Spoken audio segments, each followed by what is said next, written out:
ada itu ya. Sorry. Nggak ada iklan. Kan nggak dibayar. Kan nggak dibayar ya bener. Maaf sama. Maaf. Pinjam ini dulu. Ini soalnya nggak nempel. Nah, nggak apa-apa, situ aja. Oh. Oke.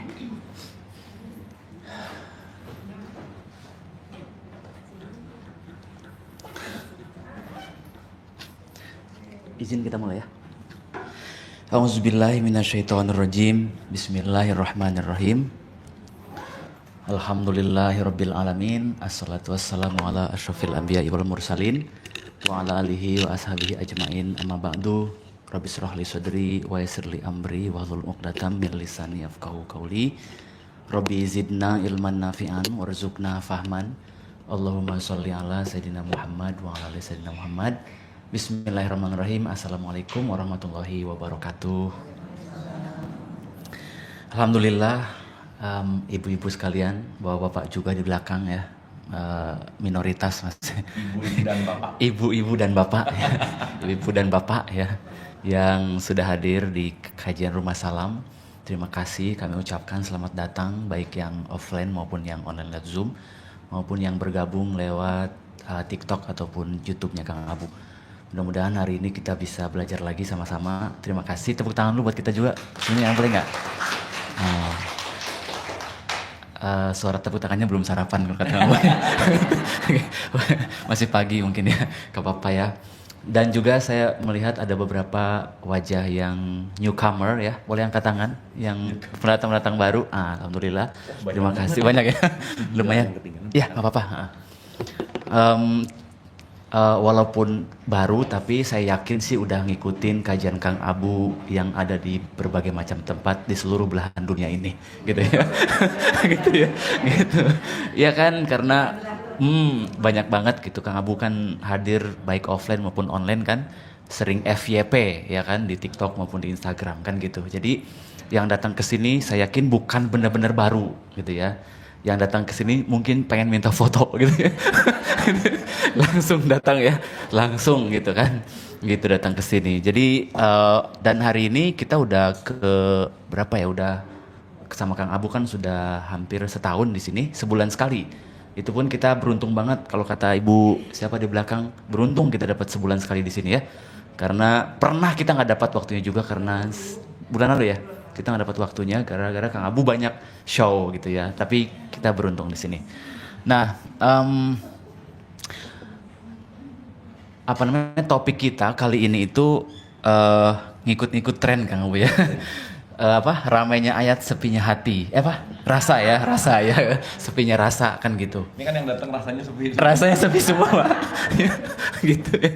Walau iya. Jadi apa namanya? Dan itu juga mungkin dibarengi dengan program baru Kang Abu di Saya Inspiratif ya, tentang dialog Quran, tentang ngaji bareng, banyak membedah tentang ayat Quran di situ. Semakin melengkapi wawasan kita tentang Quran gitu. Dan memang di tengah-tengah riuhnya dunia ini ya, Israel, Palestina dan Israel dan Iran, US dan macam-macam itu, banyak teman-teman yang mulai banyak terganggu Kang Bu ya, dengan bahkan semalam aja buka-buka percakapan gitu di itu, netizen terbelah gitu ya. Ada yang mendukung ini, ada yang mendukung itu, tapi mudah-mudahan di sini karena sering dibekalin oleh Kang Abu dan juga teman-teman di sini, kita udah mulai bisa ngebedain mana yang harus dimasukin ke dalam pikiran, hati, mana yang harus dibuang gitu. Karena kan kalau kita nggak punya filter gitu ya, ya kita akan stres sendiri. Kan di grup juga banyak yang adu argumen akhirnya kan. Akhirnya saya mute grupnya, berhenti. Jadi berhenti gitu, argumennya berhenti gitu kan. Karena ya capek gitu kan ngikutin seperti itu gitu ya. Nah 2 bulan lalu kalau nggak salah Kang Abu berbicara tentang wakefulness dan awakeness. Bangun atau sadar gitu kan. Ini sebenarnya percakapan yang cukup dalam Kang Abu ya. Kita bangun atau kita udah sadar gitu. Kalau kita masih terbawa oleh situasi-situasi yang carut marut sekitar kita, ya mungkin kita bangun doang gitu kan. Mungkin gitu kan. Karena ketika tidak direspon dengan kesadaran ya jadi stres lagi akhirnya kan, masuk ke kamar yang kata Kang Abu, kamar khusus buat orang stres kan gitu ya, lupa bahwa ada kamar yang damai di dalam ya. Jadi saya juga sudah mengirimkan ini rangkumannya di sahabat-sahabat mungkin yang sempat membaca, bahwa ini bisa menjadi pengingat kita sehingga nanti tidak mulai lagi dari nol lagi nih kan gitu ya. Karena apa namanya, supaya kita juga lebih dalam lagi belajarnya. Agak minta maaf ya Pak, agak terpinggir berarti ya. Di sini ada nih ruang VIP, mungkin bisa di sini. Oh iya. Nggak berani, itu kayaknya kelas festival mungkin. festival ya, di pinggir soalnya. Cuman lihat punggung. Cuma lihat punggung doang. Oke, kita hening sejenak ya seperti biasa Kang Abu. Untuk teman-teman semua, kita hadir di sini sama-sama, yang online maupun offline. Mudah-mudahan kita dialiri lagi di sini, dimudahkan dalam belajar sehingga membuat transformasi dalam kehidupan kita, tidak diatur lagi oleh hidup yang autoplay. Kita mulai dengan Bismillahirrahmanirrahim.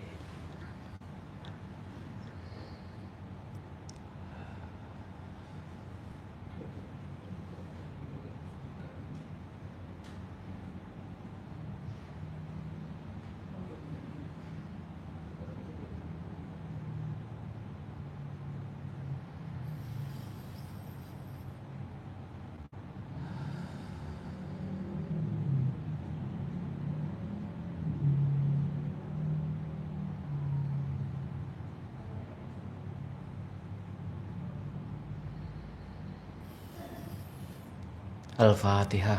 A'udzubillahi minasyaitonirrajim. Bismillahirrahmanirrahim. Alhamdulillahirabbil alamin. Arrahmanirrahim. Maliki yaumiddin. Iyyaka na'budu wa iyyaka nasta'in. Ihdinas siratal mustaqim. Siratal ladzina an'amta 'alaihim ghairil maghdubi 'alaihim waladdallin. Amin. Terima kasih, terima kasih, terima kasih. Mari kita sambut Kang Abu dengan tepuk tangan yang meriah. Terima kasih.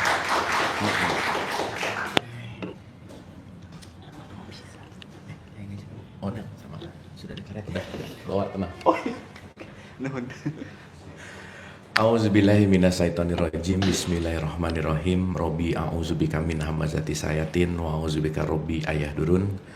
Robbi shrahli sodri wa yassirli amri wahlul 'uqdatam min lisani yafqahu qauli.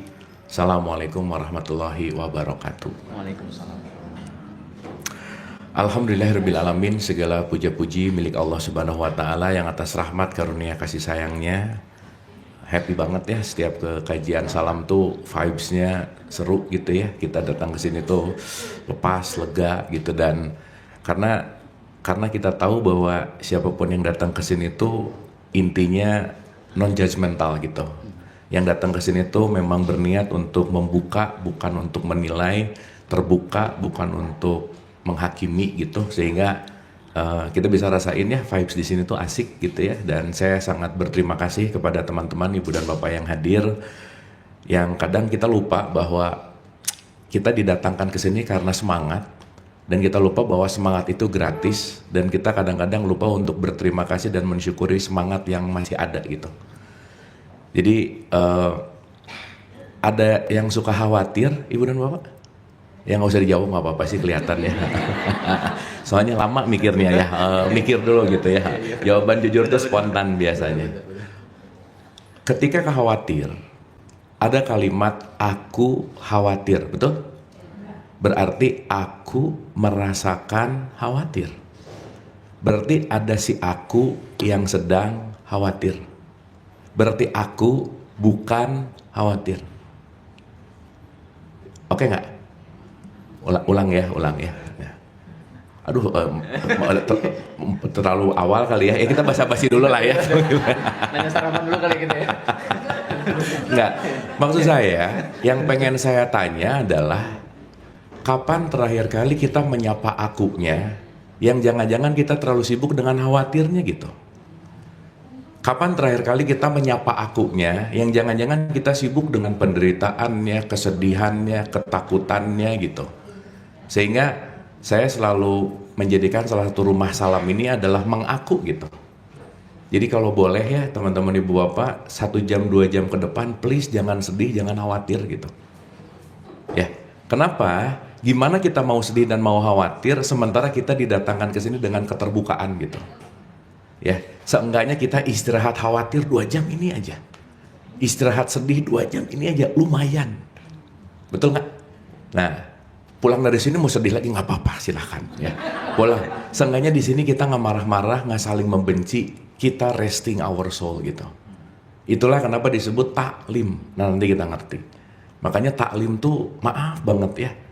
Orang memiliki ilmu akhlak belum tentu berakhlak. Ya. Jadi mau ngaji pagi, siang, sore, itu dapat ilmu. Orang yang rajin baca Quran belum tentu Qurani, itu belum tentu. Gitu. Sehingga nanti kita akan mengerti bahwa saat kita punya momentum-momentum seperti ini adalah momentum yang kalau kita bicara transformasi sih sebetulnya. Makanya Mas Abi kemarin pas ngasih judul, wih asik banget gitu. Banyak ayat, tapi sepi rasa gitu. Rajin ritual, tapi anxiety gitu. Rajin ngaji, tapi nggak tenang gitu hidupnya. Nah nanti kita akan elaborasi satu-satu, dan saya ngalir-ngalir aja, dan saya rasa terima kasih atas semangat teman-teman Ibu dan Bapak untuk hadir. Dan sebelum kita mulai supaya semangat, kita boleh tepuk tangan sekali lagi. Hatur nuhun pisan sudah hadir. Saya mau mengelaborasi dulu gini, yang tadi sedikit aja ya, supaya kita tetap aware, ingat. Kalau khawatir datang, itu kita melupakan akunya. Jadi aja, khawatir. Tapi ada nih dikit-dikit, aku khawatir. Betul nggak? Aku khawatir. Sekarang saya tanya, yang selalu ada itu khawatirnya atau akunya? Hah? 24 jam kan enggak lah ya, khawatir boleh. Tapi kan nggak mungkin 24 jam, betul nggak? Berarti si khawatir itu pergi dan pulang nggak? Iya. Cemas pergi dan pulang nggak? Happy pergi dan pulang nggak? Makanya kata Surya Mentaram, hidup itu selalu mulur mungkret. Mulur mungkret itu selalu mengembang, mengempis, mengembang, mengempis. Dan jangan lupa ya, ini kita perlu pegang baik-baik bahwa sekaya apapun dan semiskin apapun, dalam tanda petik ya, kalau kita ngomongin tentang kualitas atau tentang value gitu, pasti semua orang mau level pejabat tingkat tinggi, mau yang nggak punya jabatan, mau yang kaya banget, mau yang S3, mau yang dalam tanda petik berpendidikan atau tidak, semuanya akan mengalami kondisi di mana sebentar seneng, sebentar susah. Sebentar happy, sebentar susah. Nah kalau bisa, susahnya jangan lama-lama sih gitu. Kita balik lagi ke sini. Dan jangan pernah berpikir, kapan ini akan berakhir? Nggak akan ada, udah. Ya, jangan berpikir kapan akan selesai, kapan akan udahan, nggak akan ada. Semakin kita ingin cepat menyelesaikan apapun yang sedang kita hadapi, kita tidak mencintai prosesnya dan kita akan terlalu ingin cepat menyelesaikannya. Saya mau garis bawahi dulu ya, ini final statement sebenarnya, tapi saya mau tarik ke depan. Tidak pernah ada masalah yang selesai, yang adalah masalah yang sudah melarut gitu. Jadi jangan menyelesaikan masalah, tapi melarut, nanti kita ngerti gitu. Sehingga nanti kita juga mulai paham bahwa ada aku dan ada yang tamu selalu datang. Sip ya. Jadi at least teman-teman ibu bapak dikit ya sebelum kita masuk, karena Kang ini kita mau bahasnya basa-basi atau serius nih? Basa-basi aja. Nah, soalnya kalau mau bahas Quran yang basa-basi ya udah. Tapi kalau mau bahas yang agak lebih dalam, serius, ya. Gini, pembahasan dalam itu khusus orang dewasa. Makanya Quran itu disebut untuk yang akil balik. Akil balik itu artinya dewasa itu adalah orang yang pemikirannya matang. Jadi kalau nggak matang nggak bisa ngomongin esensi gitu.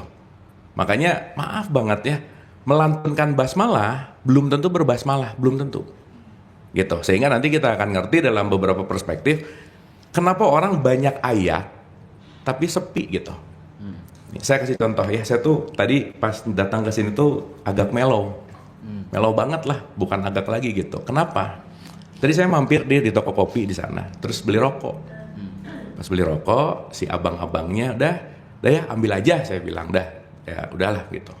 Begitu saya ke toko kopi, terus tiba-tiba lagi dengerin, lagi nyoret-nyoret nih, lagi download lah gitu ya. Kan biasa kalau sebelum ini tuh saya perlu me time 5 menit, 10 menit before tuh untuk refreshment gitu. Saya menyediakan wadah untuk udah deh, pokoknya apa yang mau dialirkan, alirin aja gitu. Nah, begitu lagi santai, tiba-tiba datang si bapak-bapak agak gede gitu sambil mukanya tuh sedih-sedih gitu. Duh, ini kenapa ya gitu? Apa salah bayar gitu ya? Apa gimana gitu? Begitu datang, ini Mas Abu sampai nangis-nangis. Mas Abu ya?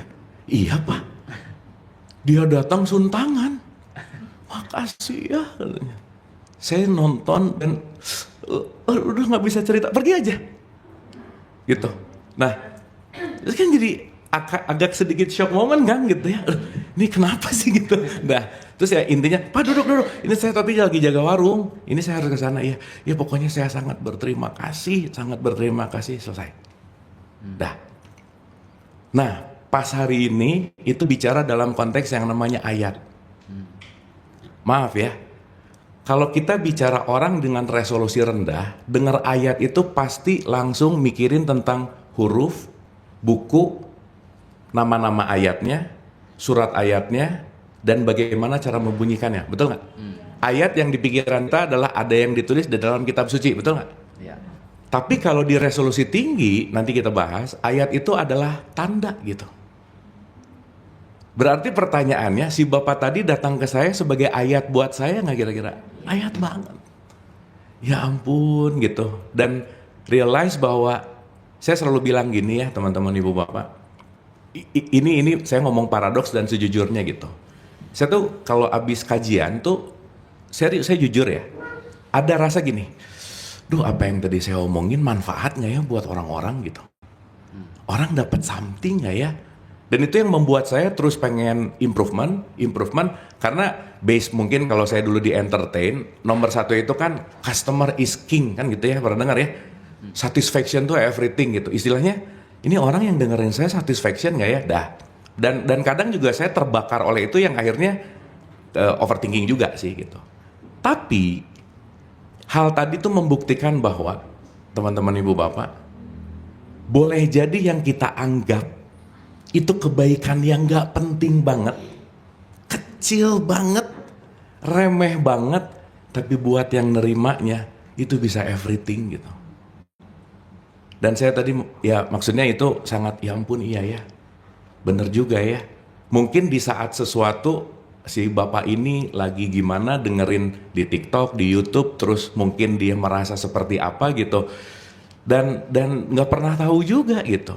Nah nanti kita akan mengerti bahwa segala bentuk apapun itu pasti interconnected gitu intinya. Nah jadi saya ingin membuka dengan ayat itu. Mangga silakan. Ini di VIP sih ini. Punten, iya. Mangga.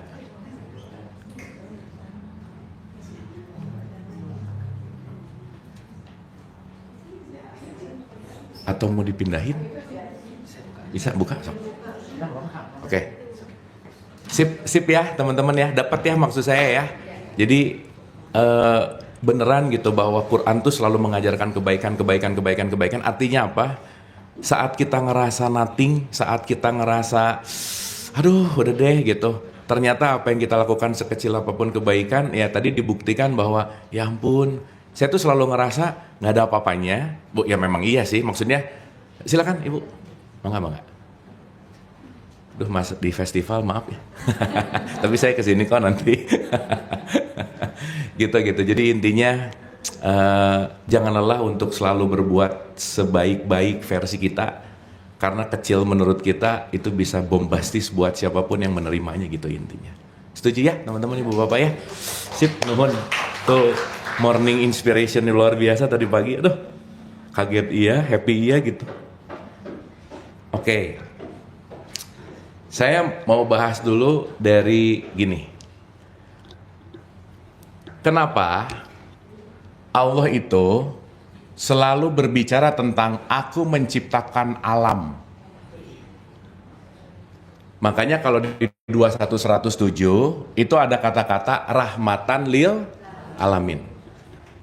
Oke? Pertanyaan saya, teman-teman, ibu dan bapak, kalau dengar alam, ting yang kepikiran apa?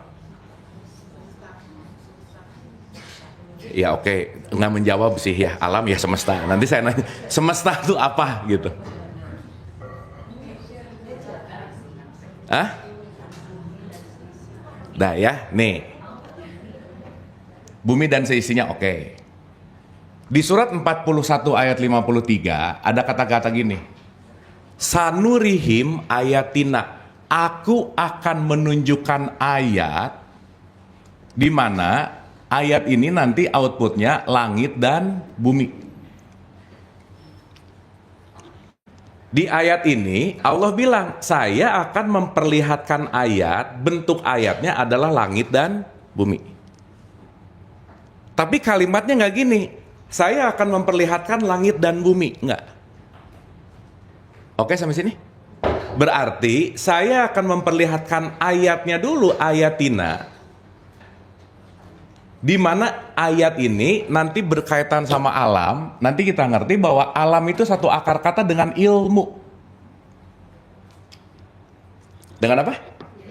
Berarti pertanyaannya, ketika ada ayat, ayat ini nanti dalam konteks nanti kita ngerti bahwa ini disebut dengan yang namanya tanda, sign.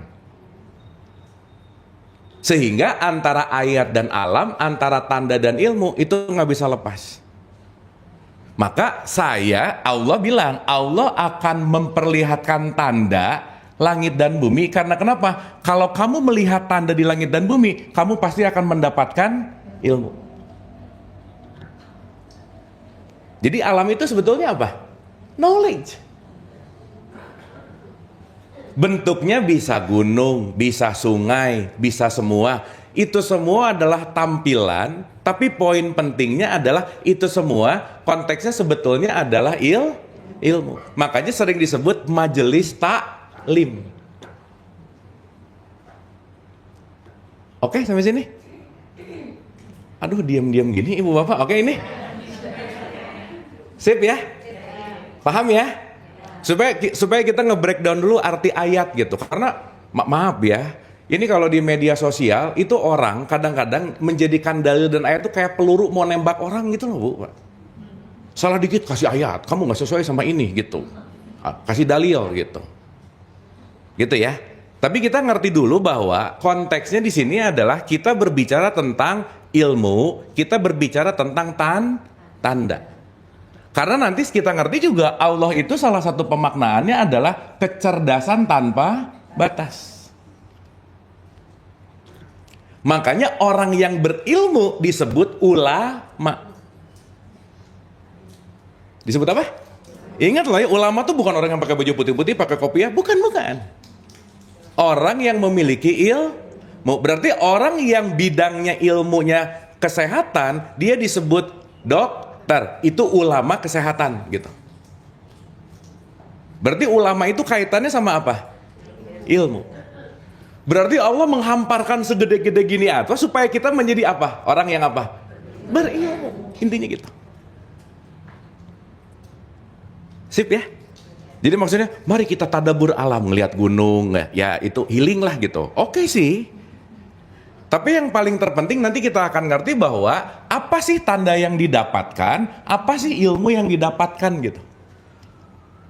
Kalau datang ke sini sekedar bunyi, baca, pulang, sebelum datang ranking, value-nya atau levelnya 3, pas pulang levelnya 3, berarti nggak dapat sesuatu di sini gitu. Sampai sini oke? Clear? Tuh, pelan-pelan ya. Mas Abi sih topiknya susah sih, jadi ya udah nggak apa-apa lah ya. Dia kalau ini pusing salahin Mas Abi lah pokoknya. Ulang ya. Jadi ketika ada kata-kata rahmatan lil alamin, menjadi rahmat bagi seluruh alam, berarti seluruh alam ini akan menjadi knowledge supaya nanti kita akan ngerti bahwa kita bisa berinteraksi secara satu kesatuan besar gitu.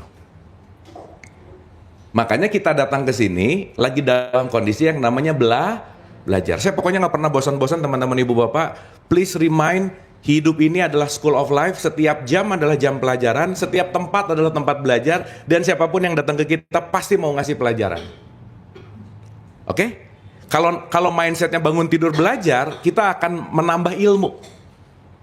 Jadi begitu udah mulai ngeliat lah. Pernah kesel nggak sama orang? Nah ya kalau sering hati-hati ya. Ya. Berarti kalau ngelihat orang masih kesel, belum melihat orang itu sebagai ayat gitu. Paham nggak? Maka kalau kita sibuk dengan ayatnya, kita nggak akan sibuk sama emosinya. Kenapa? Orang ini nggak akan ujuk-ujuk datang tuh, nggak akan.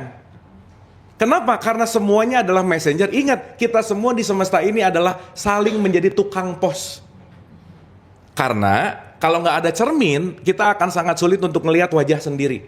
Maka untuk mengingatkan wajah kita, didatangkanlah orang-orang yang hadir ke kehidupan kita gitu. Oke?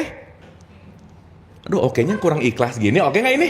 Nah, soalnya pas oke masih ngingetin orang yang dibenci sih. Oke sih. Tapi nah, ada tapi. Masa sih gitu. Sip ya. Saya kasih contoh.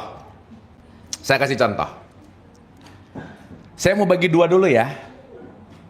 Ada orang dengan resolusi tinggi dan resolusi rendah.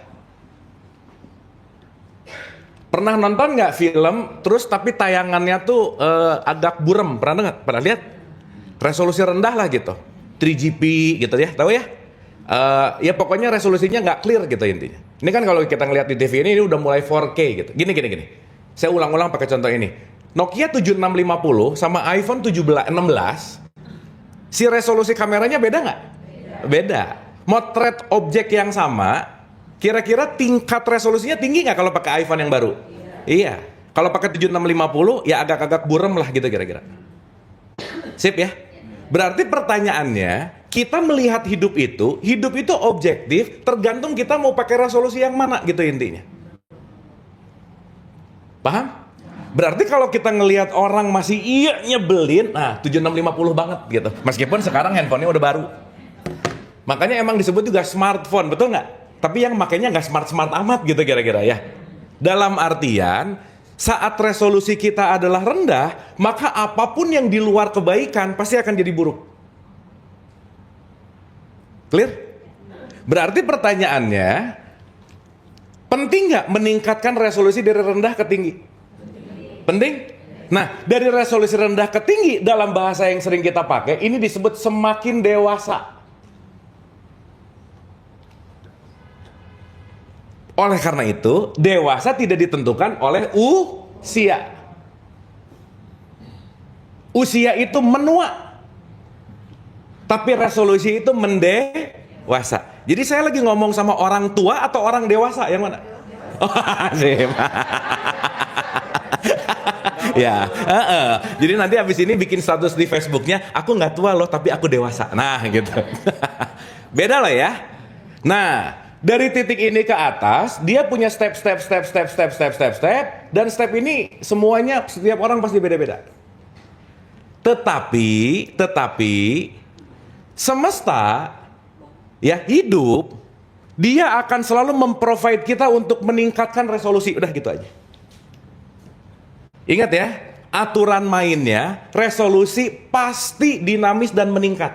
Mau kamu terima, mau kamu enggak, semesta ngajak kita naik. Yang bahaya, semestanya ngajak naik, kitanya nggak mau ngapa-ngapain. Artinya dia nggak mau move on, muter terus di belakang. Anyway, kita punya pikiran ya, saya mau ulang-ulang lagi ini dikit nih. Satu hari, at least kita punya 70.000 pikiran. 70.000 coba, yang berulang satu hari. Coba sadari deh. 75%-nya itu negative thinking. Coba cek. Benar nggak? Yang senyum-senyum udah pasti gitu ya, udah. Ini kita ngomong konsensus rata-rata. Dan 90%-nya itu pengulangan.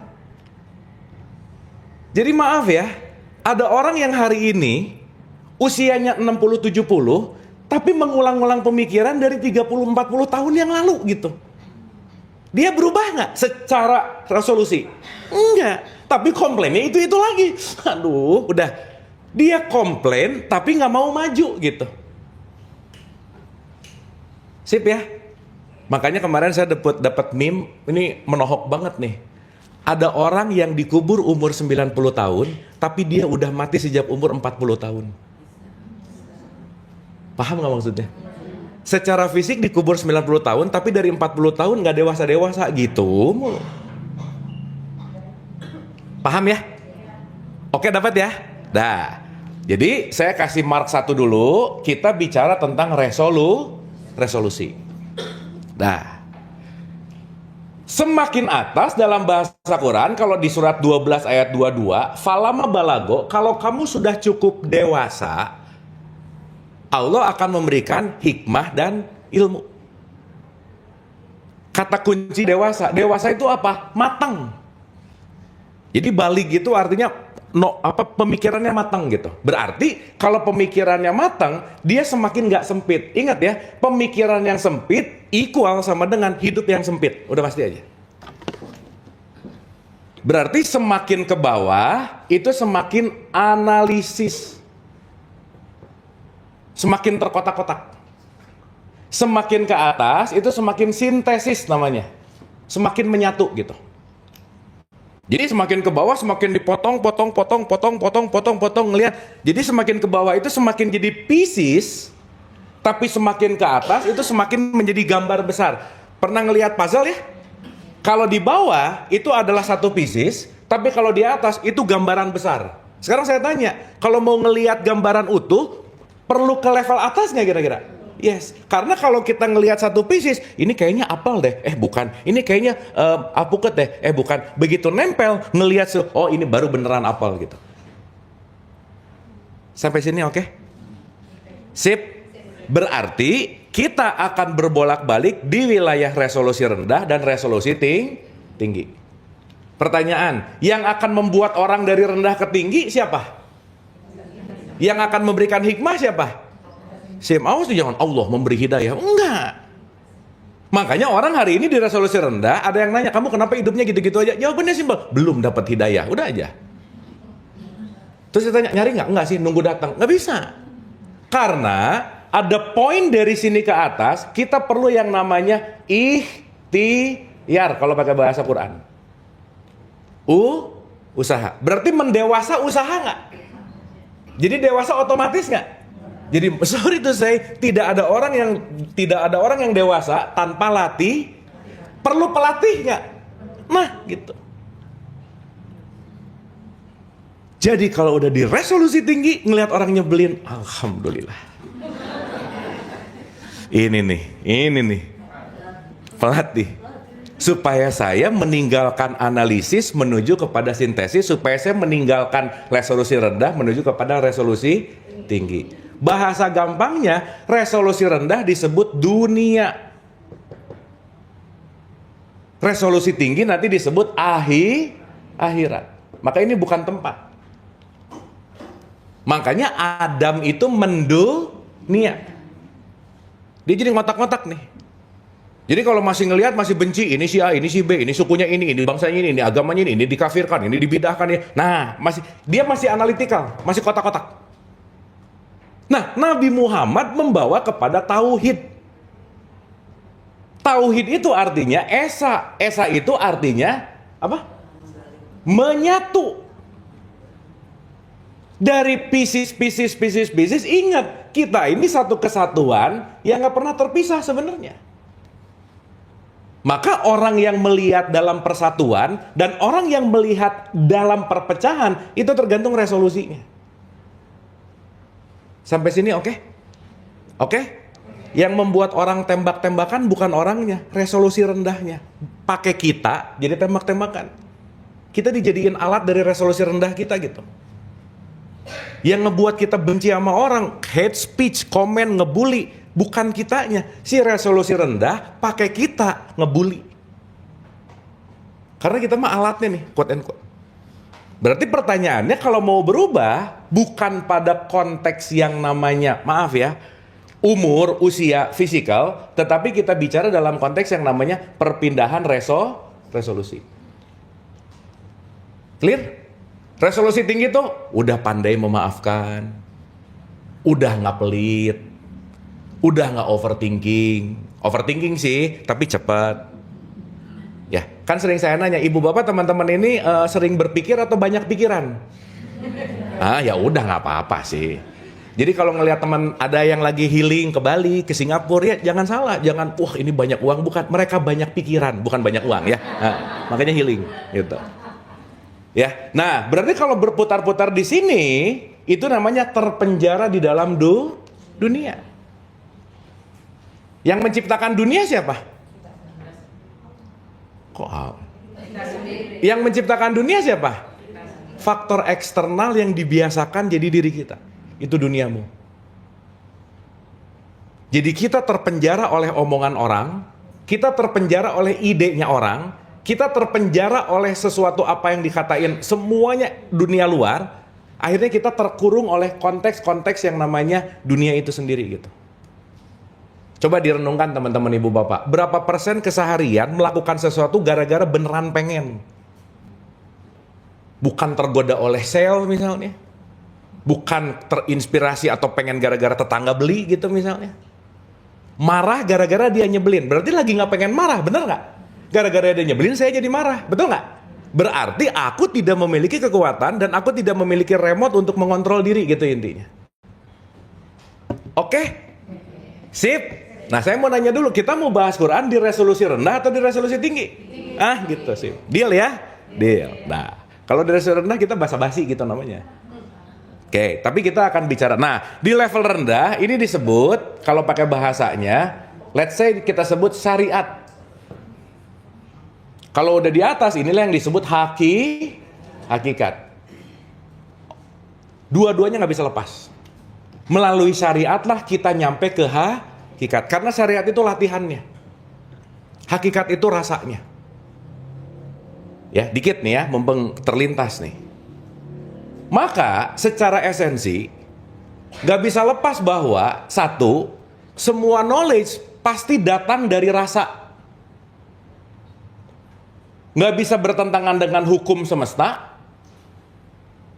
Di dalamnya penuh dengan welas asih dan ketulusan, ikhlas. Dan tiga-tiganya pembelajaran tanpa henti untuk selalu berkontemplasi atau melakukan yang namanya pembelajaran berkelangsungan. Nah, yang sering kita dengar, rasa itu nanti Zabur, hukum semesta namanya Taurat, keikhlasan dan welas asih itu namanya Injil, semuanya ini digabung dalam yang namanya Quran gitu kira-kira. Makanya Zabur turun ke Daud, pernah dengar nggak? Daud itu sering menyenandungkan sesuatu, berarti dia melepaskan rasa nggak kira-kira? Itu rasa. Injil itu kabar gembira. Di situ ada sesuatu yang konteksnya keikhlasan, compassion.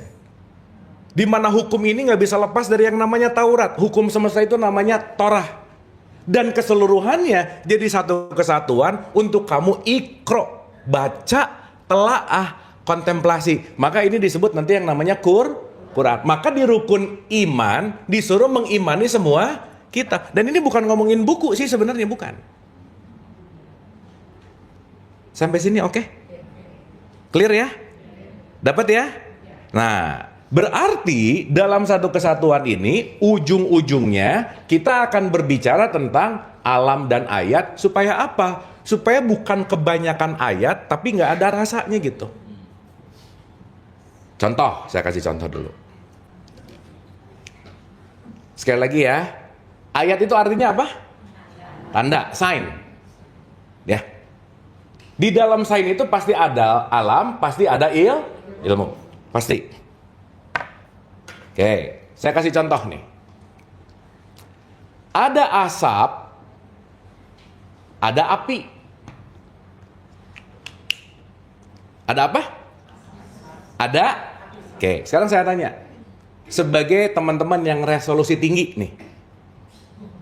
Kan tadi tinggi kita ngomongnya ya. Nah, kira-kira kalau ngelihat asap dan api, langsung kepikiran apa? Langsung aware apa terhadap asap dan api? Sebab, akibat, apa lagi? Wah, ini heningnya udah bagus sih, tapi kelamaan.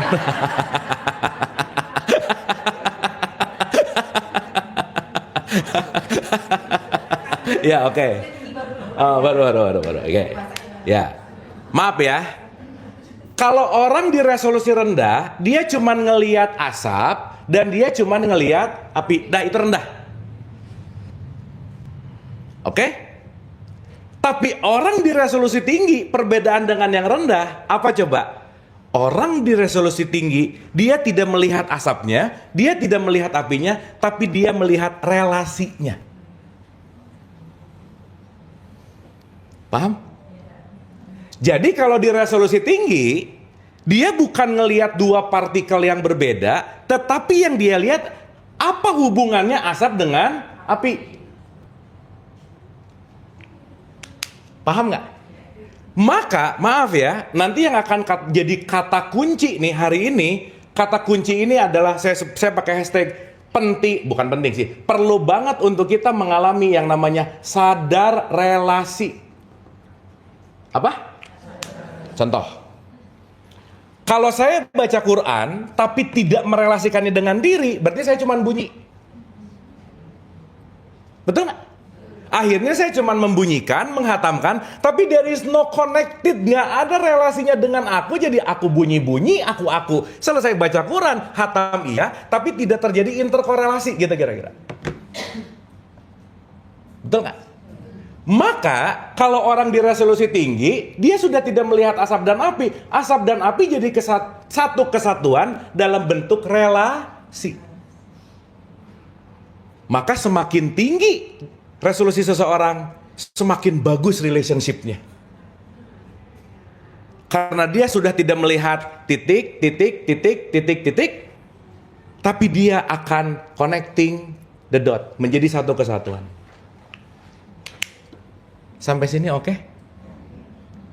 Aduh bener, lemas gini ya, oke nggak ini? Udah melihat relasi belum di sini? Ya. Nah, gini, begitu ngelihat pasangan langsung lihat relasi nggak kira-kira? Aduh iyahnya tuh kok gitu sih? Iya. Jangan-jangan aku sudah tidak menemukan relasi di sini gitu. Ini beda cerita ya. Oke, jadi garis bawahnya adalah relasi. Sip ya. Ini kita pelan-pelan nggak apa-apa ya? Sip. Karena saya mau ngajak teman-teman bukan untuk ngerti sih. Just for fun, entertaining, dan enjoy, dah gitu. Karena kalau itu semua terjadi, ngerti sendiri gitu kira-kira ya. Ini kan lagi ngajak-ngajak keluar dulu dari anxiety-nya, kepusingan gitulah kira-kira. Oke? Sip? Oke. At least dalam beberapa jam ini happy lah ya, udah gitu aja ya. Dah. Nah, sekarang kita lihat nih. Kalau ada asap, pasti ada sumbernya.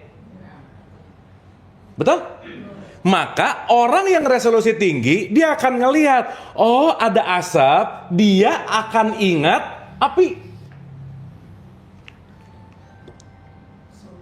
Paham nggak?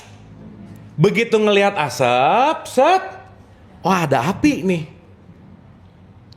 Oke? Tapi di resolusi rendah mau ada asap, oh asap, udah aja. Nah, dengan ini saya mau menggarisbawahi, berarti asap adalah alam dari api. Paham? Asap adalah ayat dari api. Maka inilah yang disebut korelasi ayat. Maka melihat asap berarti tanda keberadaan api. Berarti begitu aku ngelihat asap, aku langsung ingat api. Oke? Hah? Iya, ulang. Ya, gini ya. Ini memang perlu pelan-pelan, tapi mudah-mudahan kita bisa enjoy gitu. Supaya nanti ngedenger ayat itu bukan hanya yang di buku gitu. Ya itu beneran sih ayat, tapi nanti yang penting adalah relasinya gitu. Oke ya? Ulang. Oh, saya kasih analogi lah. Contoh. Analogi itu kan something yang enlighten ya. Jadi supaya memudahkan gitu. Ada anak kecil, balita lah, sama ibunya lagi makan di dapur. Anak kecil sama ibunya lagi makan bareng di dekat dapur. Biasanya kan tempat makan dekat sama dapur. Dari dapur keluar asap. Oke? Sekarang saya tanya, pandangan anak sama pandangan ibu terhadap asap beda nggak kira-kira? Gitu. Begitu ada asap gede, si anak, yeay, gitu nggak? Iya asap gitu. Ibunya gitu nggak kira-kira? Nggak, langsung lari pasti. Kalau sadar. Paham? Karena si anak dengan resolusi rendah begitu ngelihat asap, dia melihat what it is. Asap. Tapi ibunya karena resolusinya udah tinggi, oh kalau ada asap berarti ada sesuatu, minimal ada yang kebakar, gitu nggak kira-kira? Yang satu, yang satu tergesa-gesa. Kenapa sih ibu bisa tergesa-gesa? Karena dia pandai mengikro ayat, gitu maksudnya. Paham ya? Berarti tingkat kedewasaan si ibu dalam konteks ini, tingkat resolusi si ibu lebih tinggi. Karena kenapa? Dia mulai melihat asap, udah nggak ngelihat asapnya, tahu bahwa ini adalah impact dari sumber, gitu kira-kira. Sip? Berarti pertanyaan saya, kalau orang cuman ngelihat asap, kalau orang cuman ngelihat gunung, kalau orang cuman ngelihat sungai, tapi dia nggak punya interkorelasi dengan something-nya, dia hanya akan melihat itu sebagai ya udah aja, keindahan alam. Tapi saya mau straight to the point aja, yang ingin disampaikan dalam ketauhidan, jangan lupa bahwa semua keberadaan itu ujung pangkalnya, ujung intinya aku sendiri, kata Allah. Paham nggak? Berarti yang ditampilkan ini semuanya ayat-ayat nggak? Gitu. Berarti semua yang ditampilkan ini ilmu nggak kira-kira? Termasuk orang yang nyebelin datang nggak? Nah, ayat nih. Karena kenapa? Di balik itu pasti ada sesuatu gitu. Makanya Nabi Muhammad pertama kali nggak langsung disuruh. Nabi Muhammad dulu waktu dapat Quran, dapat buku datang gitu nggak kira-kira? Enggak, disuruh ikro. Ayo baca nih, bacalah tanda. Kenapa? Karena dalam konteks kamu melihat sesuatu, kamu akan melihat kata kuncinya adalah relasi. Nah, ini nanti sangat terkenal dengan kata-kata silaturahim. Silah itu jalan, rahim itu kasih. Kalau kamu melihat dengan penuh kasih sayang, kamu akan mendapatkan ilmu, gitu loh maksudnya. Jadi silaturahmi itu bukan datang ke tetangga, salaman silaturahmi dulu, ya nggak apa-apa sih, gitu. Meskipun pas lebaran, mohon maaf lahir batin, besoknya ngomongin lagi, gitu misalnya. Kan nggak gitu sih sebenarnya. Sip? Oke? Nah, kenapa di judul kita hari ini banyak ayat tapi sepi rasa? Ya iyalah, begitu baca Quran, boro-boro connect ke dirinya orang. Alif lam mim zalikal kitabul la raiba fihi hudal lil muttaqin shadaqallahul azim. Udah aja. Ada relasi nggak ke kita? Nggak ngerti enggak? Tahu enggak? Gimana mau menghidupkan ini ketika aku tidak menemukan korelasi antara kitab dan diri yang menjadi satu kesatuan seperti ini? Berarti si tulisan ini ayat untuk Allah itu sendiri nggak kira-kira?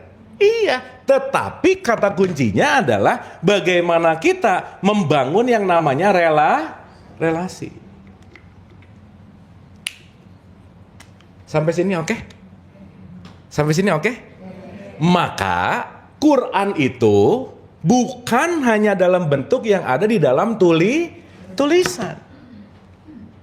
Makanya di surat 41 ayat 53, aku akan menunjukkan ayat pada alam semesta dan pada dirimu. Berarti teman-teman ibu bapak kalau mulai ngerti ini ayat bukan? Makanya di 17:14, ikro kita bacalah dirimu. Coba getting clear sama dirimu gitu. Sehingga ketika kita bicara dalam konteks membaca ayat-ayat, seringlah pasti ada ayat-ayat kauniyah, ada ayat-ayat kauliyah yang tersurat dan yang tersirat. Sekarang saya tanya, maaf ya, Allah terbatas atau tidak terbatas? Berarti ayatnya terbatas atau tidak terbatas? Kan nggak mungkin dong ayat-ayat Allah cuma 6.236 ayat. Betul nggak? Yang 6.236 ayat itu ayat yang sudah menjadi analisis. Kita sebut mikro aja. Makanya kalau kita kayak 41 ayat 53, 45 ayat 20. Dulu ngomong-ngomong waktu zaman Nabi Muhammad ya ada yang nanya, "Ya Rasul, pedoman itu gimana?" Coba buka surat 45 ayat 20 gitu nggak kira-kira? Kenapa? Belum ada bukunya. Betul nggak? Maka kenapa konteksnya ikro? Ikro di sini bukan membaca as a physical, tetapi lebih kepada observasi. Pertanyaan besarnya, ayat-ayat yang tiap hari kamu baca, yang kita bunyikan, terobservasi kepada dirimu atau tidak gitu. Makanya kalau itu menjadi sesuatu yang Qur'ani, jadi walking Quran kan ketika Aisyah ditanya, Rasul tuh akhlaknya gimana sih? Dia menyebutkan Quran yang berjalan. Berarti kalau Quran yang berjalan kan bukan ngomongin huruf, bukan ngomongin ayat-ayat secara tulisan, tetapi sudah membentuk menjadi sebuah perilaku. Nah, maaf nih ya, bagi orang-orang yang tidak melihat ini adalah satu kesatuan rangkaian relasi, dia nggak akan punya interkoneksi gitu. Udah aja, ini, yang di sana. Dia nggak membangun sebuah yang namanya relasi menjadi satu kesatuan. Karena yang paling terpenting di sini adalah relasimu terhadap sesuatu gitu. Clear? Oke? Oke, berarti di titik ini ayat-ayat Allah terbatas atau tidak terbatas? Maka di surat 3127 dibilang, kalau lautan menjadi tinta dan semua pohon dijadikan pena, dan ditambah 7 lautan lagi, nggak akan ada habis-habisnya nih ayat atau kalimat-kalimat aku gitu. Sip ya? Jadi dari bangun tidur ibu bapak sebenarnya lagi ikro nggak? Lagi baca Quran nggak? Gitu. Dilihat, oh ini gini, ini koneksinya ke situ. Oh ini gini, ini koneksinya ke situ. Kenapa ini gini? Setiap kejadian kebanyakan reaktif dulu, tapi lupa kenapa ini terjadinya, interkorelasinya jadi lupa gitu kira-kira. Maka kita reaktif banget gitu. Kan kita udah pernah bahas ya, 98% kita terkurung oleh kebiasaan. Kebiasaan itu yang membuat kita mengulang-ulang keputusan yang sama. Tapi tidak melihat relasinya. Sekarang saya tanya, yang perlu diperbaiki relasi ini nggak kira-kira? Iya.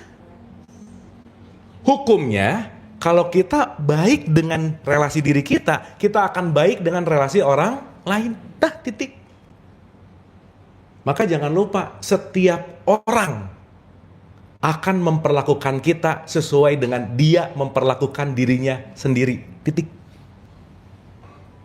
Kita tuh jadi impact-nya aja. Pun sama. Kita memperlakukan seseorang pasti seperti kita memperlakukan diri kita sendiri. Kesana tuh impact gitu.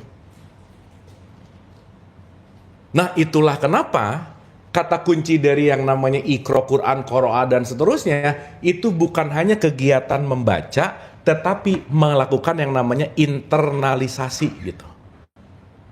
Jadi ayatnya tuh dikontemplate gitu. Contoh ya.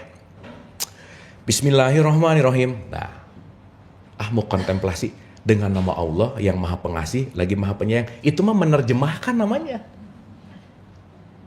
Betul nggak? Yang satu huruf bahasa Arab, yang satu bahasa Indonesia. Maka mau dua-duanya terjemahan, ingat kata-kata yang keluar itu pasti sudah menjadi sebuah analisa.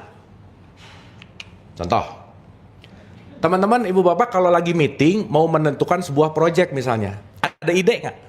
Sip. Ide itu di sini sintesis. Ide. Begitu mau nyampein ke teman-teman, diomongin nggak? Kata demi kata nggak?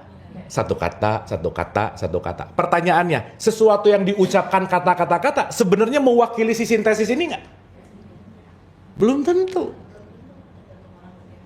Nah, tergantung orang ngerti apa enggak, tergantung kita menyampaikannya bagaimana. Betul nggak kira-kira?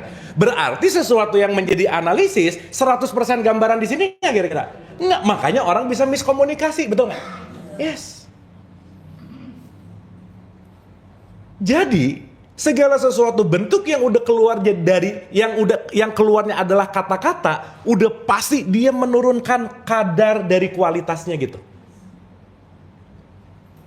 Makanya keren jawaban Nabi Muhammad ketika ditanya, the real Quran tuh apa sih ya Rasul? Statementnya, la sautin wala harfun. Nggak bisa saya suarain lagi, nggak bisa saya ungkapkan dengan huruf, karena kenapa? Kamu harus ke situ. Betul nggak? Berarti itu ngomong mengalami atau mengucapkan? Makanya di tradisi Islam nomor 1, kamu bersaksi. Beda loh, orang hataman Quran dan bersaksi tentang Quran itu beda. Karena kalau hatam bunyi bagus sih. Ibu bapak teman-teman, saya selalu ulang-ulang ya, orang mau baca Quran nggak ngerti lah gimana, top. At least baca Quran berapa? Setengah jam. Lumayan setengah jam nggak ngomongin orang, bener nggak? Lumayan, kan lagi ngaji. Kan nggak bisa gini, nggak, udah lumayan lah, nggak ngerti juga, oke. Tetapi kalau tidak membangun relasi antara apa yang aku baca dengan diri, maka nggak naikin tingkat dari sini ke sini gitu. Naik sih, tapi mungkin ya di sini gitu. Makanya Quran keren banget. Di ngaji bareng, program baru saya sama Mas Sony, kita lagi mempelajari gimana caranya memudahkan Quran gitu. Sebagai perilaku. Karena kalau kita mau bahas dulu, maaf ya ini saya bukan mengecilkan, maaf. Pernah nggak dapat dogma bahwa Quran itu bunyinya harus benar, bacaannya harus pernah dengar nggak? That's good, yes. Tapi ibu bapak maaf ya, let's say ada yang datang sekitar 60-70 mau belajar Quran, disuruh ke Iqra 1 dulu, kan kelamaan. Betul nggak? Karena pada dasarnya Quran ini bukan masalah bunyinya, tetapi membentuk akhlak. Analoginya lah, kalau haus, udah kebelet haus, pengen minum banget, haus banget, mending ke supermarket beli aqua atau mending bikin sumur dulu? Ah ya udah. Ya kalau masih ada waktu bikin sumur dulu boleh-boleh aja sih. Ya. Paham ya maksud saya ya? Nah makanya sekarang dimudahkan. Bahasa gampangnya dimudahkan. Makanya di surat 44 ayat 58 itu ada kata-kata fa inna mayyasarnahu bilisa nikah. Karena hari ini kebanyakan orang ngomongin Quran, ngomong aku tuh kan ngerti Quran, kenapa? Susah. Betul nggak Bapak? Nah susahnya itu banyak banget. Terutama yang paling susah dari apa? Bahasa. Padahal sudah dimudahkan dengan bahasa kita gitu. Sampai sini oke? Clear ya? Duh bentar ini mati nih, maaf. Enten pisan. Oke. Dah. Ini sebelum saya lanjut ada pertanyaan dulu nggak sampai sini? Aduh bagus ya. Oke ini. Ya Ibu silakan. Oh ya gimana Bu? Ya. Tetapi sampai sini get something nggak Ibu Bapak? Iya. Dapat ya? Iya. Sip. Kang Abu, saya kan ngikutin Kang Abu sebenarnya udah lama ya dari dialog positif itu. Cuman gini, yang diajarkan tuh sebenarnya hal simpel seperti ini tapi bagus sekali. Makanya saya nggak heran tadi Kang Abu ketemu bapak-bapak seperti itu, bagi saya tuh itu wajar banget. Bisa nggak? Ini masukan aja, baik Kang Abu maupun dari Yayasan Salam. Leo ya, salam ya. Ini tuh kita ajarkan, Kang Abu ajarkan untuk mereka-mereka yang masih muda. Itu penting sekali karena untuk melatih compassion ya. Ini mudah-mudah sih Bu di sini. Ya, terus Bu. Mungkin ibu-ibu di sini juga to be realize bahwa anak muda sekarang atau istilahnya Gen Z itu mentalnya tuh serapuh kapas kali ya. Jadi menurut saya itu penting banget gitu loh untuk diajarkan yang seperti ini. Bagaimana anxiety itu banyak sekali. Tuh. Jadi kayaknya ini masukan ya Kang Abu ya. Mungkin Kang Abu bisa bantu entah itu bentuknya retret atau apa, kalau anak-anak muda kan lebih fun ya. Jadi yang bisa mengajarkan compassion ya. itu bagus sekali. Nggak usah ngomongin ayat per ayat Al-Quran seperti apa, tapi makna dari Al-Quran itu sendiri membuat akhlak kita jadi lebih bagus. Itu aja. Ini masukan aja sih Kang. Kalau buat kita ini pembelajar semua dari entah ya Ibu dari usia berapa. Saya mungkin juga udah belajar puluhan tahun mencari. Tapi alangkah bagusnya kalau yang seperti ini, compassion seperti ini, meningkatkan akhlak itu diajarkan sama yang masih belia gitu. Itu aja Kang Abu. Karena ini bagus. Boleh kita tepuk tangan keren Bu, makasih Bu. Oke, gini kita respon barengan ya. Kita respon barengan. Contoh. Saya belajar dari teman saya itu ada psikiater, ya. Ada seorang ibu curhat sama teman saya. Si ibu ini ngomong, Pak dokter, suami saya NPD katanya. Gimana nyembuhin dia? Oke, suaminya mau ke psikiater nggak? Nggak. Ya. Sekarang yang datang ke psikiater siapa? Saya. Ya. Oke. Berarti kayaknya mulai dari ibu dulu aja gitu. Dalam tanda petik ya. Sehingga yang menarik adalah berarti kita bisa mensiarkan Quran dengan style kita masing-masing nggak dalam tanda petik?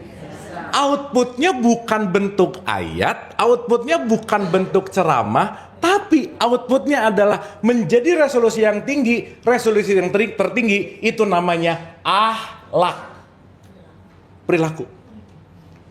Kebetulan Bu, 1 tahun ini saya research itu asalnya dari demografi 45 ke 70. Entah kenapa setahun setengah ini agak turun nih ke 25 sampai 40. Jadi si demografi sekarang nih yang sedang saya hadapi dalam konteks research, kalau tadi ngomongin retret kita di bulan Juli nanti infonya saya kasih tahu. Yang menarik, nah saya pernah cerita ya, tapi mungkin ini diulang-ulang tapi ya maaf aja. Saya tuh research nih sama anak-anak Gen Z. Jangan lupa ya, generasi Z bisa ada sekarang, mau nggak mau, suka nggak suka, dibentuk oleh ibu bapaknya. Bener nggak? Berarti kalau sekarang mau komplain sama mereka, yang pertama komplain sama siapa dulu? Nih ya.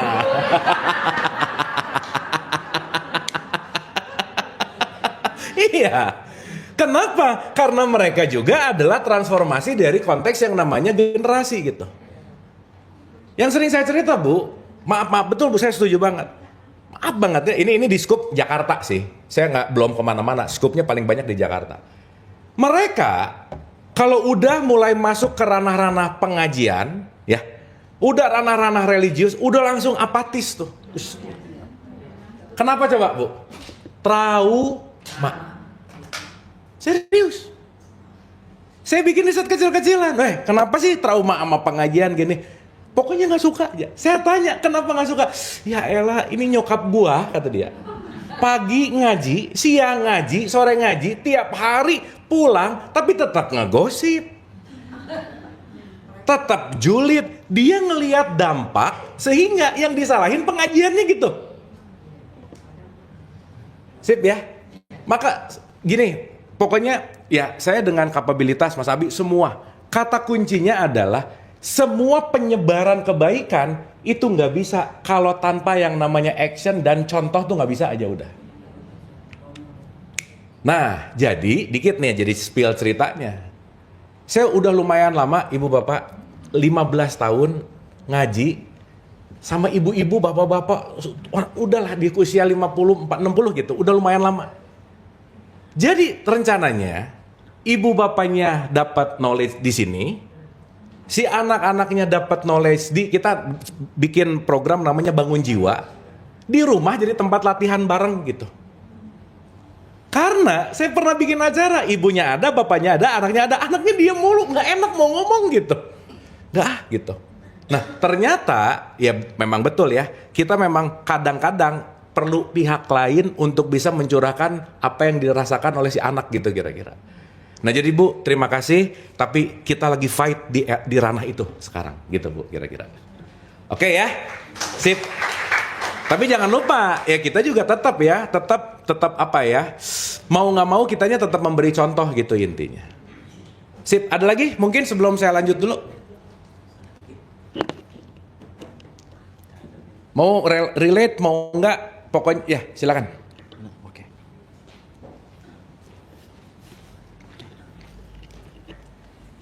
Bismillahirrahmanirrahim. Kang Abu, ini materinya relate sama kemarin kajiannya Bang Dame tentang Iqra. Terus saya ada tanya Bang Dame juga ini tentang ketauhidan. Ini kan masih waktu itu saya nanya Tuhan sebagai konsep, jadi susah banget nih menyatu dengan konsep tauhid itu sendiri. Oke, kemudian tauhid itu artinya ya keberadaan itu sendiri.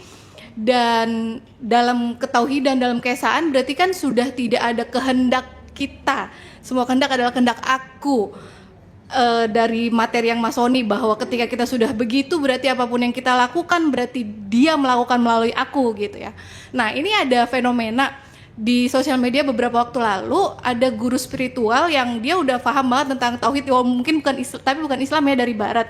Kemudian dia viral karena dia bilang, saya mendengar diperintahkan oleh Tuhan untuk menghamili seorang wanita yang bukan istri saya gitu. Akhirnya dia, Oh, itu di mana ya?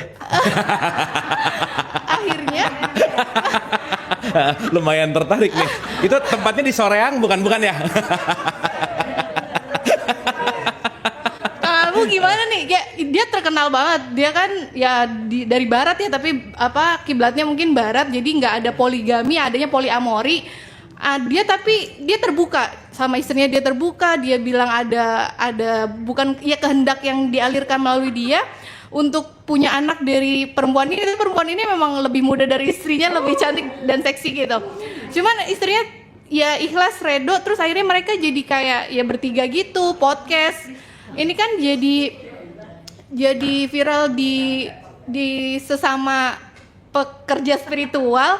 Terus banyak yang ngebully juga kayak, oh kalau gitu bisa dong saya bilang Tuhan menyuruh saya untuk korupsi atau gimana.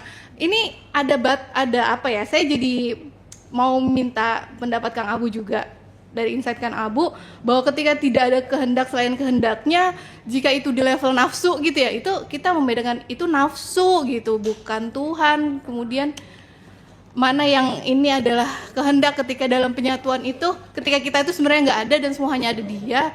Gitu sih Kang Abu, gitu aja sih saya minta insight dari Kang Abu. Terima kasih. Oke, thank you. Terima kasih. Mau boleh tepuk tangan, keren. Nanti DM ya alamatnya ya yang tadi. Oke, ini very nice question banget. Terima kasih. Gini loh. Kalau kita bicara dalam konteks gelombangnya dia, kalau kita ngomongin aku satu, maaf banget ya. Kenapa sih kita perlu banget banyak-banyak latihan? Karena suara Tuhan sama suara setan itu beda tipis. Tipis banget. Kalau kita nggak banyak latihan bisa ketipu gitu kira-kira. Nah, itulah kenapa kita juga dikaruniai yang namanya akal. Oke ya. Nah, sekarang gini pertanyaannya. Saya mau ngomongin dari segi yang universal ya. Teman-teman, ibu dan bapak, mau nggak mau, suka nggak suka, setiap siapapun nih ya, saya ngomongin dari basic yang paling simpel aja, semua akan melakukan yang menurut dia nyaman. Itu dulu nomor satu. Oke? Nyaman. Urusan benar salah tuh nomor 2, nomor 3, udahlah. Pokoknya yang penting nyaman dulu. Ini yang datang ke sini mungkin awalnya nyaman sama tempatnya, dikasih makan, oh enak lah gitu. Urusan bener salah isinya nomor belakang lah, nggak apa-apa gitu.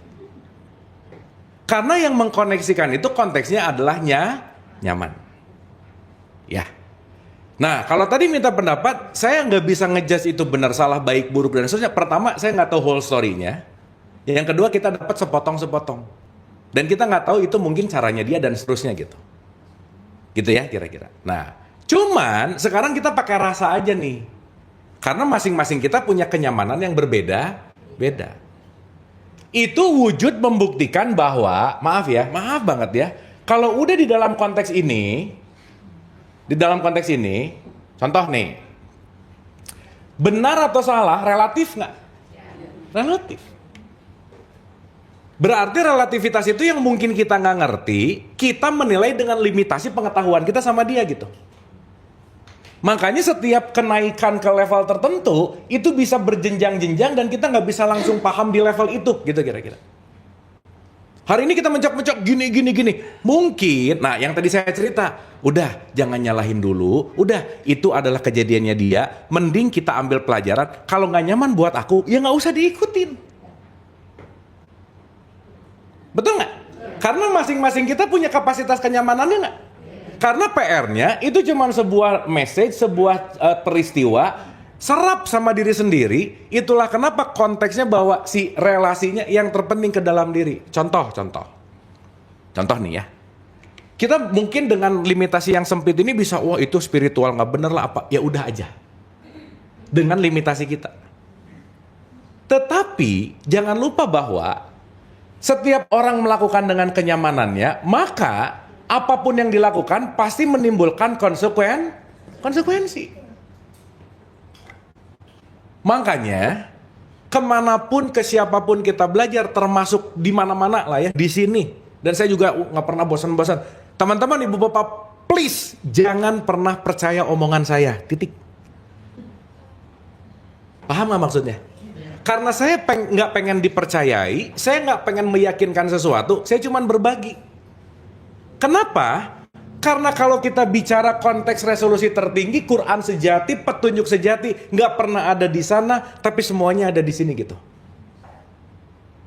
Gitu Mbak. Jadi mau dia guru spiritual kek, mau dia apa, ingat, selalu sisakan dalam diri kita masing-masing ruangan yang namanya skeptis. Ini termasuk omongan gini nih. Jangan langsung iya benar pulang kerjain. Jangan. Endapkan dulu ke ruangan skeptis. Kunyah pelan-pelan, yang oke, yang nyaman, kerjain. Yang enggak, simpan aja dulu sini. Siapa tahu nanti setelah wadahnya ngerti, oh baru paham gitu kira-kira. Jadi istilahnya kalau saya sering bilang, kumpulin kunci sebanyak-banyaknya, nanti kita akan nemuin pintunya. Gak apa-apa kita punya banyak koleksi kunci dulu aja. Itu tadi berita nggak buat kita? Berita. Tapi kalau kita tidak melihatnya dalam konteks hatred, ya udah jadi satu nih. Mungkin kita nggak ngerti kenapa dia punya metodologi itu, kan nggak tahu gitu kira-kira. Nah, kenapa begitu teman-teman, ibu bapak? Ya, yang paling esensial kalau kita mau terkoneksi ke aku satu ini, nggak bisa enggak. Selalu menjaga ketenangan jiwa. Jadi ya, kita belum tahu jawabannya dan mau ini aku satu, aku dua, ujung-ujungnya mah nggak terlalu penting-penting amat sih gitu. Begitu, ini aku satu, aku dua, ya udah nggak usah gitu-gitu amat juga lah gitu. Toh ini aku tiga, ya udahlah gitu. Itu kan kita menggambarkan supaya ngerti bahwa semuanya ada dalam satu kesatuan yang memercik dan seterusnya lah gitu kira-kira. Itu kan analogi sih sebenarnya. Cuman, please latihlah diri kita tenang dalam setiap kondisi, karena kalau tenang, pintu gerbang otomatisasi naik ke sini itu pasti kebuka. Pasti. Dah, sok, cobain. Yang membuat kita tidak terkonek adalah begitu ada masalah, sibuk sama si nih analisisnya, lupa ke sini gitu. Akhirnya ngelihat partikel, menilai, ininya nggak tenang, nggak konek ke sini. Nah makanya kejadian tadi cukup hanya diikro, cukup hanya dibaca, ya udah aja. Kira-kira nggak penting-penting banget, tapi kan udah kebaca masuk ke memori, betul nggak? Ya udah simpan aja di memori. Dan kita rasakan lagi, kayaknya aku sih nggak gitu. Ya udah, lakukanlah sesuai dengan apa yang menurut kita nyaman di level kita masing-masing. Nah jangan sok-sokan gitu, maksudnya quote and quote ya.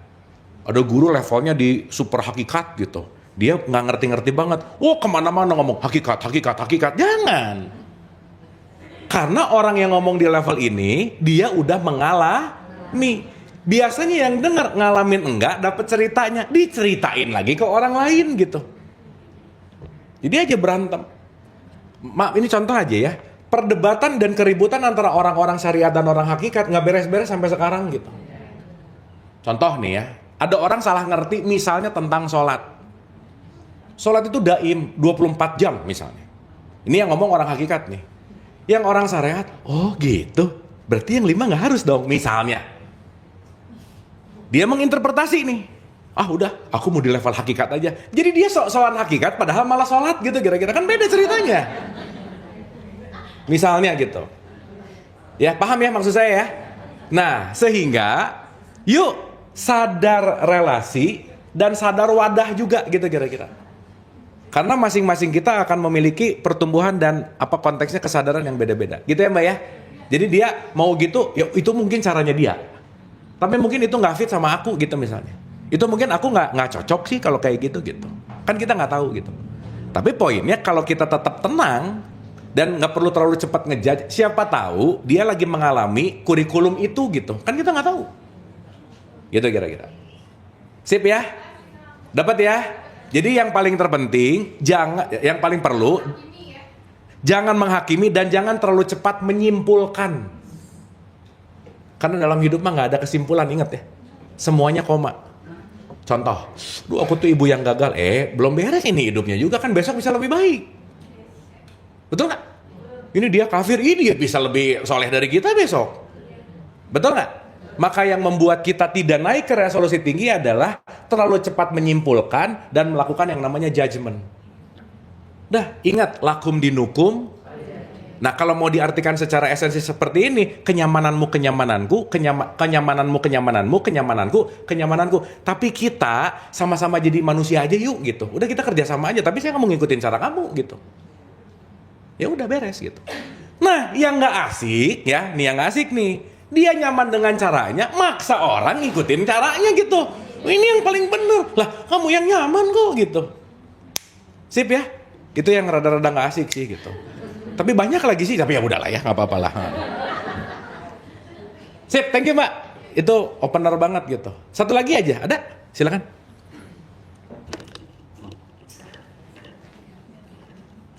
Kan tadi 3, ini berapa? Istrinya banyak nggak? Lebih banyak?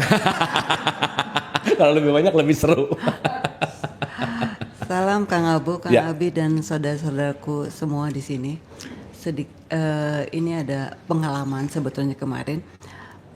Mengacu pada saya tonton YouTube-nya Kang Abu waktu 7 harian siapa gitu ya, bahwa menghadapi berpulangnya siapapun harus dengan sukacita, bukannya berduka cita. Terbersit sih kalau mungkin itu kita tidak mengalami, mengaplikasikan sukacita itu. Cek. Seru nih kalau diskusi gini. Ya, bismillah. Kenalkan saya Rafiq, domisili di Banjarmasin. Oke. Wah, dari Banjarmasin ke sini Mas? Iya, di Serius? Banjarmasin ke sini. Iya, serius. Wah, kita tepuk tangan dulu dong. Ya ampun. Ya. Ya. Tadi saya sebelum acara nggak tahu kenapa rasanya di Rumah Salam ini menggetarkan sekali bagi saya. Belakangan 3 hari lagi saya ulang tahun ke-37 pas 1 Muharram. Asik. Ini apa? Mas kalau mau langsung ngajak makan-makan boleh loh ya. Udah nggak usah basa-basi lah. Langsung aja. Mau ngundang makan-makan boleh. Iya, okay. Jadi sejak belakangan mendalami terkait yang spiritual ini, saya sampai ke titik merindukan jalan pulang. Padahal baru 37 ya, tapi di ranjang bersama istri sebelum tidur gitu. Seringkali untuk terima kasih dan minta maaf, dan itu istri cukup takut. Dan saya juga udah pesan kalau nanti saya duluan gitu, nanti tolong di Jawa dekat tempat mama. Dan ternyata saya ngerasa banyak sekali yang justru kebuka rezeki. Saya 11 tahun pernikahan belum punya anak, hari ini punya 2 baby yang Allah titipkan. Alhamdulillah. Adopsi. Jadi bahkan ini saya baru turun dari Gunung Gede juga kemarin. Nih pahanya masih bengkak. Jadi banyak sekali hal yang justru makin kebuka ketika saya malah justru merindukan jalan pulang. Saya kayak yang kayak fana banget gitu. Apakah ini kecepatan apa gimana gitu. Saya kadang-kadang yang jadi malah apatis gitu takutnya ya. Apakah ada cara ngeremnya apa saya terus biarkan aja begini yang emang jadi aliran aja gitu. Terima kasih Kang Abu, terima kasih Mas Boleh Abi. tepuk tangan dulu dong Mas. Kasih. Aduh, ini luar biasa sih dari Banjarmasin ya. Oke, ini menarik nih. Thank you Mas, terima kasih banget. Dan ini sangat relate banget dengan apa yang akan jadi lanjutan pembahasan kita sih. Ini. Kita dari resolusi rendah, analisis, lagi mau berjalan kepada sintesis yang tanpa batas unlimited, betul? Oke. Contoh ya, Teman-teman, ibu dan bapak, khususnya Mas Rafiq ya, betul? Mas Rafiq. Kalau kita mau mengukur kedalaman sumur, datang ke sumur, lemparin koin, ting, cetak. Gitu ya. Jadi kalau mau tahu, ting, lama, cetak, oh lumayan. Sumur yang ini, cetak. Jadi kalau misalnya begitu ada ting langsung cetak, berarti cetek lah gitu kira-kira. Oke? Berarti bunyi ketika koin menyentuh dindingnya si sumur, itu menentukan kedalaman sumur, betul nggak? Sip. Tapi, kalau ada satu sumur yang dimasukin koin, ditungguin semenit nggak ada. 2 menit nggak ada. 3 menit nggak ada. 3 minggu nggak ada. Berarti ini dasarnya dalam banget nggak kira-kira? Atau unlimited disebutnya? Nah sama sih teman-teman ibu bapak. Kalau kita dipanggil oleh kerinduan yang namanya kerinduan zat ilahi, zat Allah, kita kayak koin itu, begitu awal-awal, begitu masuk, wah, tapi udah 3 minggu, biasa aja sih ya gitu. Kenapa? Karena kalau kita masuk kepada zatnya, zat itu quote and quote gak akan ada dinding yang membuat kita jadi kejeduk, dinding yang menyetopkan. Karena kenapa? Dia adalah sesuatu yang quote and quote ketidakterbatasan gitu kira-kira. Tapi mas, teriakan 3 minggu awal pasti ada sih, pasti ada. Awal-awal ketika, karena kenapa? Kita akan quote and quote ya, kita akan dihancurkan konsep lama. Kita, kalau pakai bahasa di Quran tuh disebut qari'ah, guncangan tuh. Pernah dengar nggak Nabi Muhammad terguncang ketika dia dapat wahyu? Pernah dengar nggak? Kenapa? Karena, ini selama ini nggak sesuai sama konsep saya. Ini bener nggak ya? Ini oke. Pokoknya awal-awal step pertama masuk kepada quote and quote spirituality konteks esensial, itu pasti akan merasa disorientasi awal-awalnya. Sama kayak kita masuk yang tadi tuh, begitu masuk ke sumur, begitu loncat ke sumur, yang tidak menemukan jalan atau tidak menemukan dinding, karena kenapa? Ya itu tadi, saat kita masuk ke zatnya, memang udah gak ada batasan. Jadi mas, balik lagi, tetap belajar udah pasti, tetap dialirkan, dan yang teman-teman saya selalu menggarisbawahi, tiap-tiap kita pasti akan menemukan jalannya masing-masing. Dan jalan itu yang akan sangat nyaman buat kita masing-masing gitu. Gitu ya. Framework besarnya tadi tuh. Jangan lupa apapun konteksnya. Nih, 2969 caranya. 2969 tuh kalimatnya gini. Akan banyak jalan menujuku. Kepadaku tuh ada jalan-jalan. Gitu ya. Banyak sekali jalan-jalan. Jadi terserah mau lewat jalan apa, tapi framework besarnya jangan tetap melakukan kebaikan dan kebermanfaatan. Esensinya ada di situ, mas. Nah, jadi nikmati kerinduan itu, nikmati keesensian itu, karena kenapa? Saat kita menyatu dengan di sini, bukan jadi apatis sih sebetulnya, tapi lebih flowing gitu. Karena begitu flowing, kita akan selalu membaru dan membaru. Artinya apa? Kita udah nggak stuck di masa lalu, tapi kita akan mengalir menuju kepada pembaharuan, dan yang paling terpenting kita akan belajar untuk hadir utuh di sini saat ini gitu. Gitu ya. Mbaknya istrinya? Adik. Oh adik. Ya ke istrinya kasih tahu aja, tenang aja gitu ya. Gitu. Tapi mas, based on experience, dan mungkin kalau digambarkan dengan pola ini, masuk ke level itu pasti kita akan, kan kebayang ya, kita tuh kan kebanyakan dipahat sama orang lain, betul nggak? Dipahat. Jadi kita tuh sebetulnya pahatan yang kaku. Begitu kerinduan itu datang, kita pengen menjadi diri sendiri. Kira-kira kita akan melakukan gerakan-gerakan gak sesuai pahatan nggak kira-kira? Nah udah, di situ pasti kebingungan. Makanya kalau pakai bahasa, kenapa hari kiamat selalu digambarkan hancurnya gunung? Dalam tasawuf, gunung tuh pemikiran lama. Seperti anai-anai. Karena kenapa? Saat kamu bangkit, semua konsep lama, pengetahuan lama jadi nothing gitu. Dan kita mempertanyakan, benar nggak ya? Oke nggak ya? Terus aja gitu, questioning. Nah, go ahead, quote and quote gitu ya. Dan itu nanti yang akan membawa kita menuju kepada saat, kalau pakai bahasa Quran lagi, alif lam mim, zalikal kitabu la raiba fi hudalil muttaqin.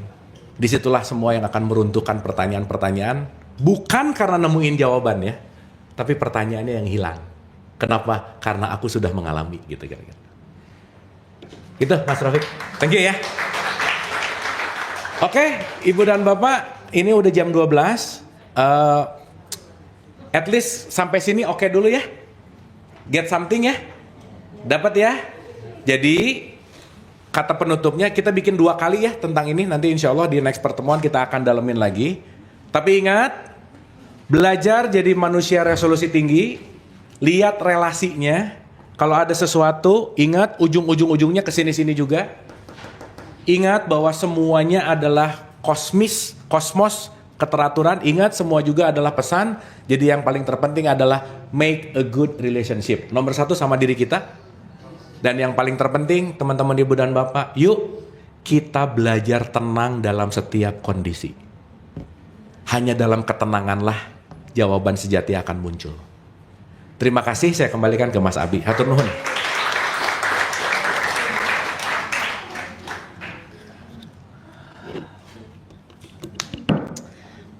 Tepuk tangan buat Kang Abu dan juga buat semua teman-teman yang ada di sini. Boleh tepuk tangan yang meriah dong ya. Terima kasih. Sangat presisi ya, mulai dan berakhirnya juga jam 12, 2 jam kita di sini have fun, melupakan masalah-masalah yang di rumah. Ya, at least 2 jam lupa utang, lupa pajak, lupa mantan. Ya at least ya. At least, abis gini datang lagi nih. Terserah itu. Terserah. Tapi 2 jam ngecas itu sebenarnya membereskan kembali gelombang resolusi frekuensi kita yang tadi itu kan ya. Dan kita sekarang punya istilah baru dari resolusi rendah ke resolusi tinggi gitu ya.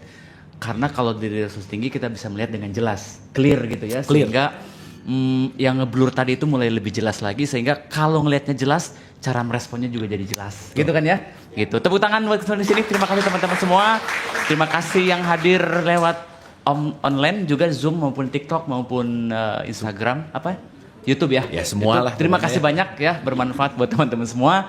Sampai ketemu di perjumpaan yang akan datang bulan depan. Juli tanggal belum tahu ya. Bulan Juli tanggal nanti menyusul. Ya, stay tune di grup ya, jangan sampai ketinggalan karena ada beberapa yang ketinggalan nggak daftar di grup sehingga tidak bisa offline. Terima kasih teman-teman semua. Assalamualaikum warahmatullahi wabarakatuh. Waalaikumsalam. Terima kasih Ya, semuanya, hatur nuhun semuanya. sudah hadir. Sehat-sehat dan bahagia. Kita foto seperti biasa. Iya, foto. Ya, foto. Teman-teman gak usah banyak gerak, saya tahu ininya pegel semua kan. Cukup di situ aja. Nanti Kang Abu yang akan di sini sebentar ya. Boleh minta mungkin 1 kursi atau 2 agak dipiting ke sini buat Kang Abu di sini. Sebentar untuk yang Zoom, mohon izin untuk tutup ya. Terima kasih, sampai jumpa. Yang di Zoom tidak bisa foto. Kalau foto nanti datang langsung ke sini. Makasih, saya tutup dulu ya. Oke, kita tutup dulu.